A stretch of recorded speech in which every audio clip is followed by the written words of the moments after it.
In today's drive-by breakdown, what should have been a simple reverse maneuver turned into a chain reaction that kept going and going and going, and serves as a strong warning that every driver needs to understand. Watch closely. The driver begins to reverse, but you can already tell that something is already wrong. The driver isn't making any attempt to stop, and so it hits the first car, then a second, then a third, and by the time the vehicle finally comes to a stop, 5 vehicles were damaged. So what went wrong?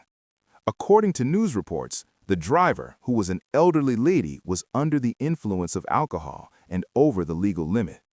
Now, many people believe drunk driving only becomes dangerous on highways or major roads, but this shows the reality of intoxication. Even at low speeds, alcohol affects judgment, reaction time, and control. The female driver was later arrested and charged with DUI along with other serious offenses.